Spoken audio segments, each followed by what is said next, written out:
Hello, আমি doctor বিদ্যুৎ সেন। আমি ইংলিশে এমএ করার পর আমি যে পিএইচডি করেছি সেটা মূলত ইন্ডিয়ান স্টুডেন্টসদের ইংলিশ টিচিং করার উপর কী করে টিচিং করাতে হয় তার উপরে আমি পিএইচডি করেছি। সেই নিরিখে আমার কিছু বলার আছে, বলার থাকে। আমার উদ্দেশ্য একটাই, সেটা হচ্ছে সবাই যেন বাড়ি বসে এই ক্লাসটাকে ফলো করে করে নির্ভুল ইংলিশ বলতে পারে বা লিখতে পারে, সেই জায়গাটা আমি পৌঁছাতে চাইছি।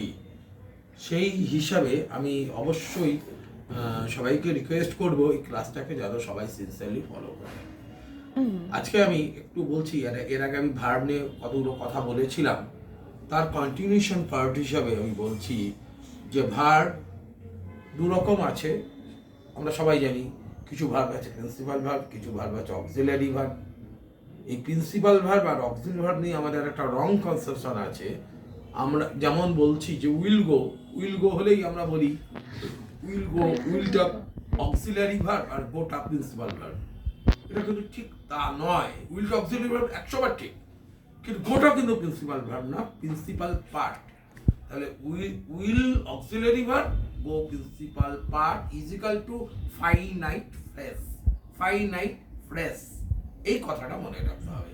সেটা ইজ গোয়িং এর ক্ষেত্রে একই, আবার হ্যাজ গন, হ্যাড গন একই নিয়ম, ইজ ইনভাইটেড একই নিয়ম।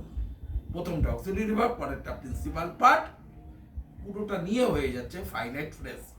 আমি বলছি এই জন্য যে এই কথা থেকে এটা কমপ্লিট হয়ে যাচ্ছে, বোঝা যাচ্ছে যে শুধুমাত্র গ্রুপ ভার্ব বা ফ্রেজাল ভার্ব বলতে লুক ডাউন আপন, ঘৃণা করা, লুক আফটার দেখাশোনা করা, আমরা এই ভার্বগুলোকেই গ্রুপ ভার্ব বা ফ্রেজাল ভার্ব বরাবর বলে আসছি, কিন্তু ব্যাপারটা কিন্তু তা না।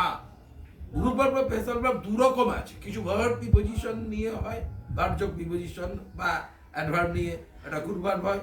আবার কিছু আছে অক্সিলারি ভার্ব যোগ প্রিন্সিপাল পার্ট নিয়ে গ্রুপ ভার্ব হয়। এই জায়গাটা আমরা কিন্তু সবসময় খেয়াল করি না, আমরা ব্যবহার করি, ইউজ করছি, আমরা কেউ খেয়াল করছি না যে উইল গো এটা অ্যাকচুয়ালি অক্সিলারি যোগ প্রিন্সিপাল পার্ট, মানে এটা এক ধরনের গ্রুপ ভার্ব বা ফ্রেজাল ভার্ব।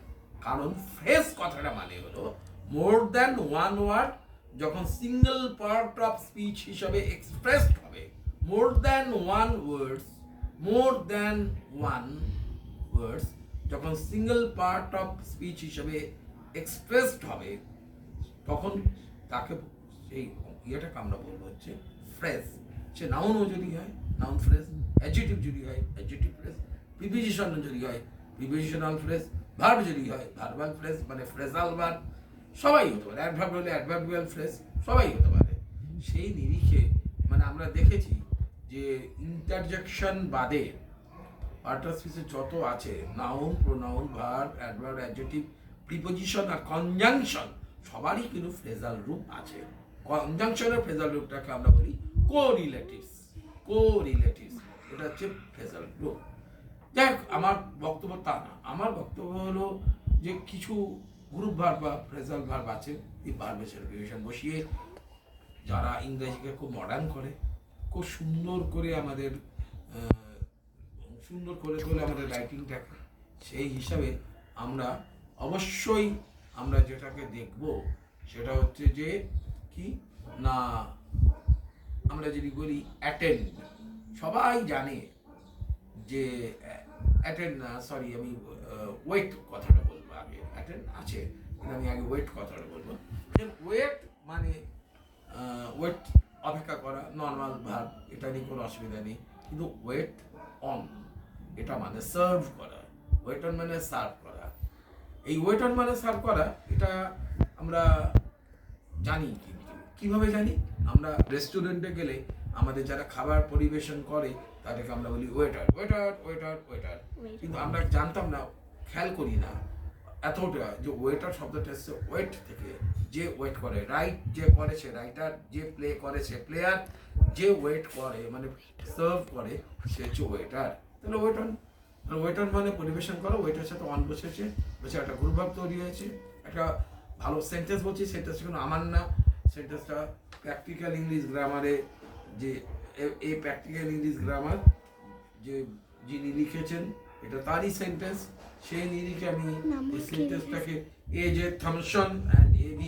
মার্টিনেট রাইটার, তাদের যে সেন্টেন্স, সেই সেন্টেন্সটা আমি বলছি।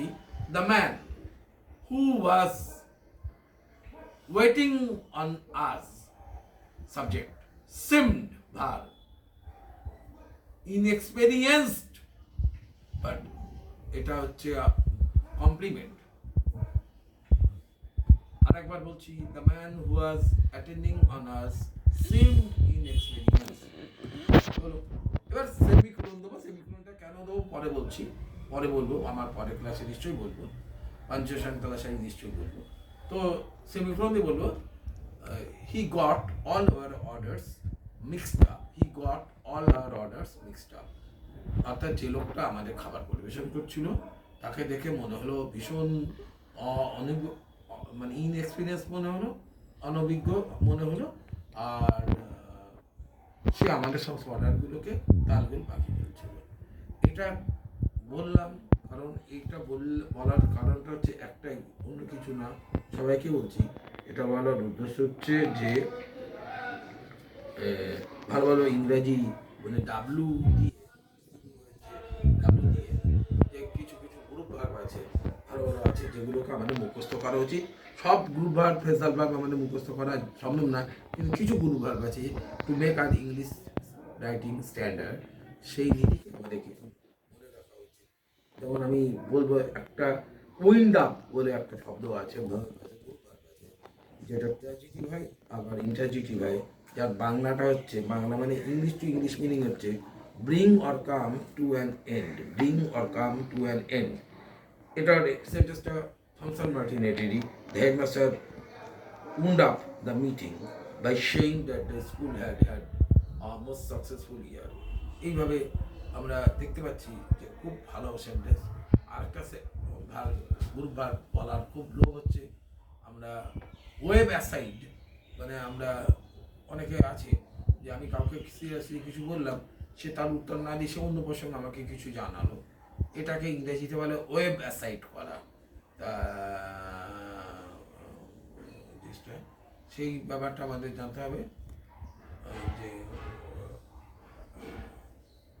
আমি এখানে শেষ করছি।